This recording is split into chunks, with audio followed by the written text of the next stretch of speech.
Well, I'm Alan Dale from Gale Force Winds, and I want to tell you, it's fantastic to be here with the Association of Allied Health Professionals.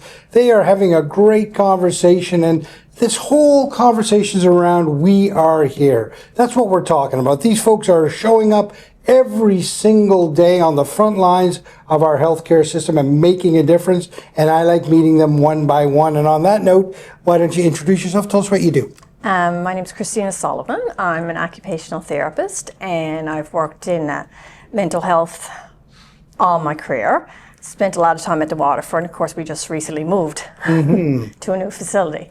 Talk to me about occupational therapy, specifically as it relates to mental health. Explain to me what your job is. Oh, it's hard. It's hard to do. What is my job? My job, actually, I work with the geriatric population. And we have people admitted to our acute care unit, the unit I work on. And as they are getting ready to leave the hospital, I'm often doing assessments to see if they go home, what supports they might need, or if maybe we really have to work with them to make a whole change of not going back home and going to maybe a higher level of care in a personal care home or a long-term care facility. Yeah. You know, if you were sitting around a kitchen table and somebody said, what's an occupational therapist do anyway? Not specifically your job, but an occupational therapist in general. What would the answer be? Nobody knows what we do. So it's a great place to start. Yeah, which has its advantages, because then you've got some freedom if people don't have too much preconceived idea. So when we use the word occupation, we specifically mean it to be meaningful activities. So it's not just a job. It's what's meaningful to the person. So occupational therapy is very client-centered, because we do come from that whole meaning thing of what's meaningful to you and what you want to do. And of course, and we're very focused on function, and we're good at looking at what people are doing and how they can do it better, or how they might want to do it better. And was it something you've always wanted to do? How did you find yourself into this field? When I was in high school, I was very interested in it, and then I kind of took a little, no, that wasn't what I was going to do, and I ended up coming back to it, actually. Okay. Yeah. So when you came back to it, was it good to be back home, I guess? Yeah, it was a good decision. Yeah. Your experience, talk to me about your experience. It's all been in the mental health side? Yeah. Right. Yeah. I want you to take, all of your experience that you've accumulated over the years and apply it towards this next question, which is, where do you see the challenges right now in the healthcare system? The people resources is huge. Staffing is huge. On myself, I'm very close to retirement. I'm going at the end of this month, and there's not enough of me's coming in.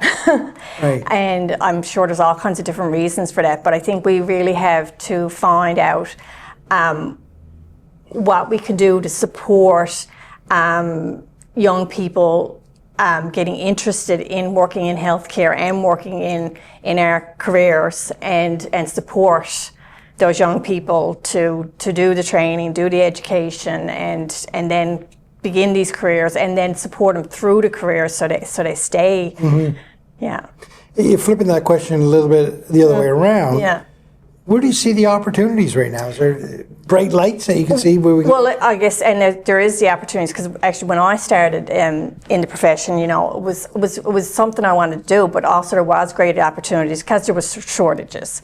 So I obviously saw that as a great thing, in the mid-90s of, if I do this training, if I do my degree in this field, I can get a job, definitely get a job, and I can kind of pick maybe what kind of job. So I think that's a really good selling point. This is a field where we need more people, and not only can you get a job, but you're going to have some choice about which job maybe you want to do. Making a job with impact, too. You're making a big impact in people's lives. Speaking of making an impact in people's lives, you're in a room over there with a bunch of people that are putting their heart and soul into the healthcare system, all looking at it from a different lens, all doing different functions, but all working together. Talk to me about the collaborative nature of this conference and the excitement and what you're hoping to get out of it. I think the collaboration is the big thing, and we really want to get people to understand the value of what we do, and get people to understand the value of what we do. If you had the ability to sit in front of decision makers and policy makers right now, what would you say to them? What would be the one thing you would say? If you hear nothing else from me today, listen to this. This is what I need you to understand. To make healthcare work, it takes a lot of different skills and expertise to make it really work. You know, we can patch people up, but it takes a range of skills working together and working creatively together to get people to where they can be, not just okay, but actually not just live and thrive. And is one of the things someone was saying at our table, and that our professions can play such a big part in that, and that if you can help us to recruit and retain more of us, you're going to get a big bang for your buck. There you go. Yeah. No better way to say it than that. Thank you very much for your conversation. This is what the face of healthcare in Newfoundland and Labrador looks like. These folks are really making a difference.